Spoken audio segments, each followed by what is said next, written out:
Halo semuanya, pernah pusing nggak sih lihat tagihan internet bulanan terus mikir, kenapa IndiHome ini kok mahal banget ya?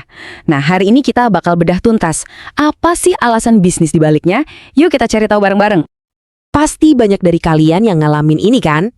Pas lihat tagihan bulanan, langsung mikir, loh kok bisa beda jauh banget sama provider lain padahal speednya sama?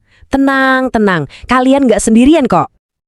Oke, kita lihat angkanya langsung ya.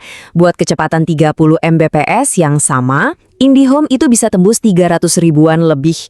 Sementara provider swasta lain bisa nawarin di angka 200 ribu rupiah. Beda 100 ribu.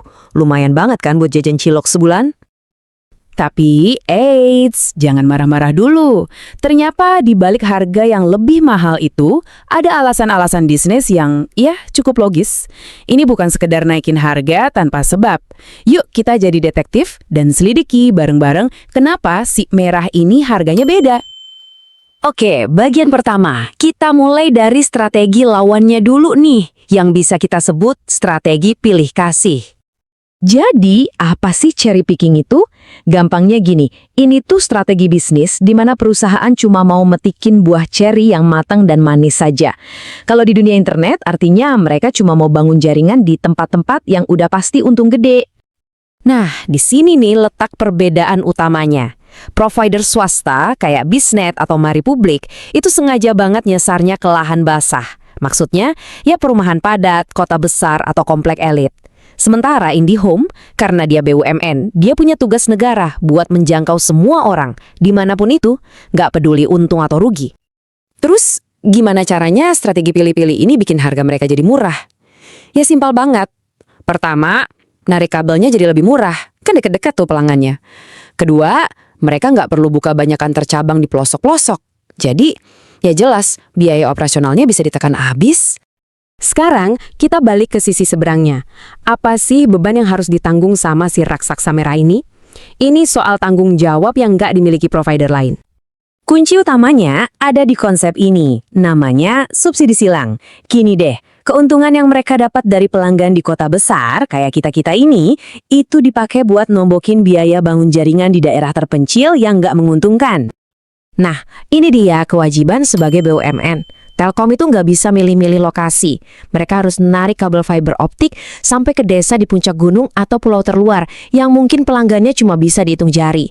Kalau dihitung-hitung secara bisnis murni, ya jelas rugi bandar. Biar gampang bayanginnya, gini deh. Provider swasta itu ibarat travel eksekutif. Cuma mau jalan di rute yang ramai penumpang, kayak Jakarta-Bandung. Nah, IndiHome itu kayak bus Damri. Mau penumpangnya cuma satu orang, dia tetap wajib jalanin rute sampai ke pelosok desa. Kebayang kan bedanya? Oke, lanjut. Ada dua faktor lain nih yang bikin tagihan bengkak dan seringnya kita nggak sadar, yaitu pasukan teknisinya dan strategi paket bundlingnya. Coba deh pikirin, soal layanan teknisi, IndiHome itu punya yang namanya pasukan merah. Teknisi sama kantor Plaza Telkomnya itu standby hampir di tiap kecamatan. Makanya kalau ada gangguan mereka bisa cepat datang.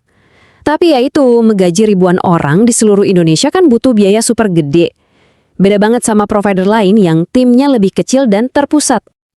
Oke, sekarang kita masuk ke giang kerok kedua yang sering bikin kita ngelus dada lihat tagihan, yaitu jebakan bundling. Gini cara kerjanya. Pernah coba cari paket IndiHome yang internet doang, batangan gitu? Susah kan? Karena kita hampir selalu diarahkan buat ambil paket 2P atau 3P yang ada TV kabel UCTV sama telepon rumahnya. Padahal mungkin kita nggak butuh-butuh amat. Nah, ini dia nih, komponen TV kabel ini yang bikin harganya jadi mahal. Kenapa? Soalnya buat nayangin channel-channel premium dari luar negeri, kayak HBO dan kawan-kawannya, Telkom harus bayar lisensi pakai dolar AS.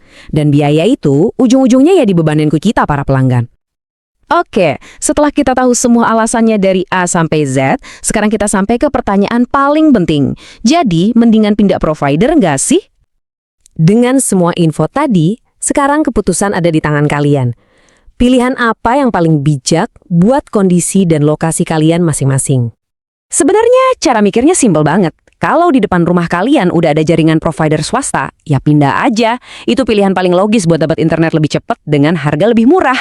Tapi, kalau kalian tinggal di daerah yang opsinya cuma IndiHome, ya itu karena memang cuma mereka yang mau dan berani bangun jaringan di situ, walaupun gak menguntungkan.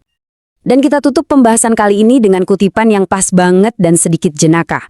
IndiHome itu mahal karena menjangkau yang tak terjangkau. Tapi kalau ada bisnet di depan rumah sih, ya tindak aja nggak apa-apa. Semoga ini ngebantu kalian ya buat ngambil keputusan. Sampai ketemu lagi.